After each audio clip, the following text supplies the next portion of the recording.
cbtsky.com। Hello friends, आज हम पढ़ेंगे कि PHP की फ़ाइल कैसे बनाई जाती है, उसके अंदर कैसे कोड किया जाता है। तो सबसे पहले एक टेक्स्ट एडिटर आप कोई भी यूज़ कर सकते हैं। आप नोटपैड लेना चाहे नोटपैड यूज़ कर सकते हैं।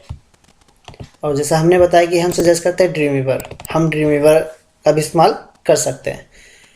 आप टेक्स्ट एडिटर कोई भी यूज़ करें, कोई फ़र्क नहीं पड़ता है कि आपका टेक्स्ट एडिटर क्या है, सिर्फ और सिर्फ व्यू का फ़र्क पड़ता है। आप एक टेक्स्ट एडिटर ले सकते हैं, हम इसको एज ए टेक्स्ट में लेंगे और इसको हम लिखेंगे एक कंटेंट। हमने लिखा this is my first PHP file. अभी हम इसको बिल्कुल सिंपल रखेंगे क्योंकि अभी आपकी ये फर्स्ट फाइल है। और इसको सेव करेंगे, फाइल सेव। जब हम फाइल को सेव करते हैं, मैंने आपको बताया था कि आपकी फ़ाइल कहाँ स्टोर होगी, जहाँ पर आपने एग्ज़ाम को इंस्टॉल किया है। हमने एग्ज़ाम कहाँ इंस्टॉल किया था? ई ड्राइव के अंदर एग्ज़ाम के नाम से। और उसमें आपको फ़ाइल कहाँ स्टोर होती है? .htdocs के अंदर। ठीक है, आपकी फ़ाइल स्टोर होगी htdocs के अंदर। यहाँ पर आप अपनी फ़ाइल का नाम जो रखना चाहे रख सकते हैं। फर्स्ट हम यूज़ करते हैं जैसे हाई, और या फिर आप अपने नाम से कर सकते हैं। फॉर एग्जांपल हम यहाँ पर अपने नाम से स्टोर कर रहे हैं parvesh.php। लेकिन जब भी आप कोई भी टेक्स्ट एडिटर यूज़ कर रहे हैं, वो आपका नोटपैड हो, ड्रीमवीवर हो या कोई बात अलग हो, तो जब सेव एज टाइप में नीचे डॉक्यूमेंट लिखा मिले, तो या तो यहाँ पर ओल्ड डॉक्यूमेंट्स हो या फिर जिस फॉर्मेट में हम PHP फॉर्मेट में स्टोर करते हो PHP सिलेक्टेड हो। Choice is yours. अगर आपने यहाँ पर एक्सटेंशन नहीं दिया और नीचे अगर आपका PHP फाइल है तो ये ऑटोमेटिकली इसको .php में स्टोर करेगा।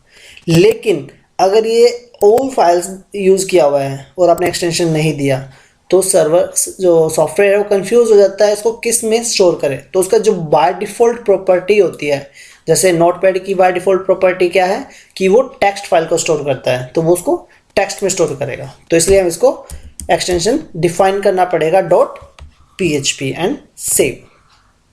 हमारी फाइल सेव हो चुकी है। फर्स्ट चेक करते हैं कि हमारी फाइल वहाँ आई या नहीं है। E drive, exam and htdocs है, यस, हमारी फाइल यहाँ पर है। हम इसको रन करेंगे। रन करने के लिए सबसे पहले हमको एग्जाम को रन करना होगा। अपाचे एंड माइस्क्यूएल दोनों के पोर्ट एड्रेसेस आ गए। Now open your browser and type the URL localhost/ आपकी फ़ाइल का नेम parvesh.php। एंटर।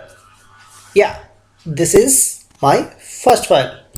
आपकी फ़ाइल में जो लिखा था आपको आउटपुट में मिल गया। लेकिन अब यहाँ पर फ़र्क आता है कि जैसा मैंने कंटेंट लिखा एज इट इज़ मुझे मिला। What is the difference in PHP and normal files? PHP में और नॉर्मल फाइल में फ़र्क क्या था? अब हम इसको यूज़ करते हैं PHP कोड के through. PHP syntax opening, that your closing syntax, और इसके अंदर आपका PHP कोड लिखा जाएगा। अगर आप यहाँ लिखते हो this is my first PHP file, it show A error. जब आप इसको रन करेंगे तो आपको एक एरर देगा। ये एरर क्यों आया? क्योंकि हमने आपको बताया था PHP सिंटैक्स के अंदर अगर आपने opening syntax and closing syntax आप यूज़ करते हो तो इसके अंदर सिर्फ और सिर्फ PHP कोड ही यूज़ होगा। और ये क्या है? जस्ट एक सिंपल टेक्स्ट। तो किसी भी टेक्स्ट को या HTML को अगर आप PHP कोड के सिंटैक्स के अंदर लिखते हैं तो उसके लिए आपको लगाना होता है इको, एंड डबल कोट्स के अंदर आप इसको रखेंगे और सेमीकोलन से आप इसको क्लोज करेंगे। अब अगर आप इसका आउटपुट देखेंगे, आपका आउटपुट सेम आएगा। What's the problem?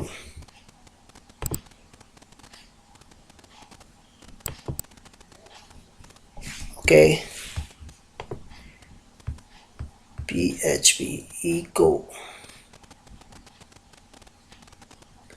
this is my first file, save and go, and what is the output? And this output, yes, its output is this is my first file. अब यहाँ पर आपने code लिखा लेकिन output में क्या आया? This is my first file. क्यों? क्योंकि PHP एक सर्वर साइड स्क्रिप्ट लैंग्वेज है, वो PHP को सर्वर साइड पे रन करता है। जब इसका राइट क्लिक करके आप इसका पेज सोर्स देखेंगे आपको कोई भी PHP सिंटैक्स नहीं दिखेगा।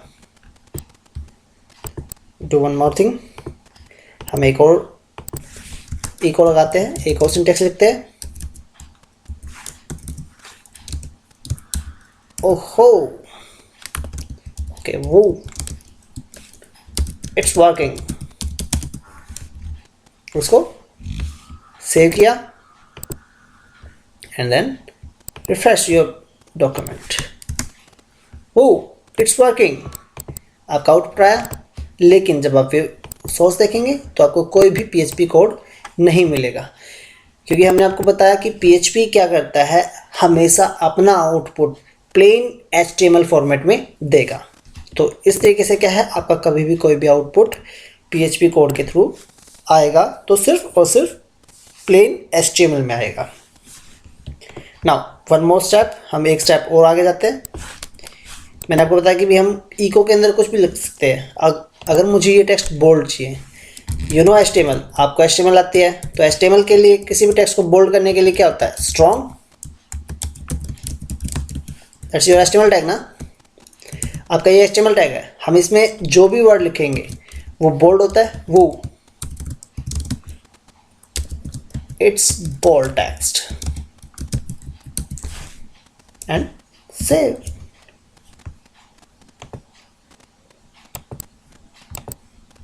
and refresh, yeah, it's got a bold text।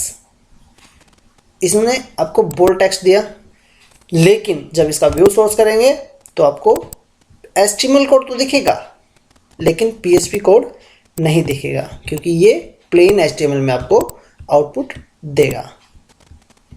तो ये था आपका बेसिक PHP फाइल। अब बात बताते हैं कि भी आपके पास एक और होता है PHP info, that's your function.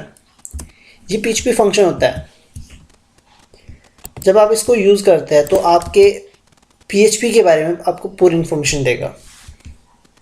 आपको कुछ नहीं करना होता, PHP info brackets and semicolon, ये आपको आउटपुट देगा कि आपके पास PHP का कौन सा वर्जन आप यूज़ कर रहे हो, 5.6.15। आपकी कंप्लीट PHP की इन्फॉर्मेशन आपको यहाँ मिल जाती है कि कॉन्फ़िगरेशन फाइल कहाँ है, उसकी लोड कॉन्फ़िगरेशन फाइल कहाँ रखी है, ई ड्राइव के अंदर, एग्जाम के अंदर, PHP के अंदर php.ini।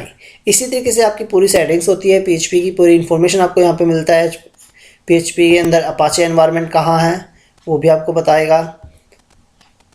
इसी तरीके से और नीचे आप जाएंगे, HTTP हेडर्स आपको बताएगा कहाँ है, कैलेंडर एनवायरनमेंट अनेबल है, कैलेंडर सपोर्ट है अनेबल है, कोर सपोर्ट है या नहीं है, क्या चीज़ है क्या नहीं है आपके पास, पूरी इसमें आपको पूरी इन्फॉर्मेशन आपको बताएगा। इवन आइकन से लेकर जो भी आपकी MySQL की पूरी मतलब आपकी PHP की पूरी कॉन्फ़िगरेशन है, सारी आपके सर्वर की, लोकल होस्ट की जो है वो डिटेल्स आपको यहाँ दे देता है।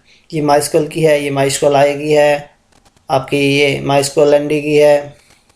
तो इस तरीके से हर एक की सेटिंग्स आपको मिलेगी, सेशंस बने हैं नहीं बने हैं, कितने हैं, सेशन सपोर्टेड है या नहीं है। ये हम आगे फर्दर पढ़ेंगे इनको कि कैसे क्या काम होता है, क्या सेटिंग्स में चेंजमेंट होता है। तो PHP इन्फो आपको कहीं पर भी, अब अगर सपोज करो ये हमने इंस्टॉल किया है, अगर हम किसी और का सर्वर यूज़ करते हैं और हम देखना चाहते हैं कि उसका PHP का कौन सा वर्जन है, तो उसके लिए भी आप PHP इन्फो ब्रैकेट स्टार्ट करेंगे। इससे आपका आउटपुट, अगर मैं अब इसका सोर्स देखूँगा, इसका सोर्स मुझे क्या मिलेगा, दैट्स योर HTML सोर्स। जबकि हमने PHP का क्या लिखा, सिर्फ एक सिंगल कोड। ये है आपका PHP की फर्स्ट फाइल क्रिएशन। अगर आप कोई भी फर्स्ट फाइल बनाना चाहते हैं तो इस तरीके से आप बना सकते हैं। हम आगे पढ़ेंगे इसके अंदर और एडवांस चीज़ें हम करेंगे कि फाइल के अंदर कैसे कैसे काम होते हैं। ये थी आपकी फर्स्ट फाइल, ठीक है। तो please share and likes our videos and please subscribe our channel for get the updates of new videos.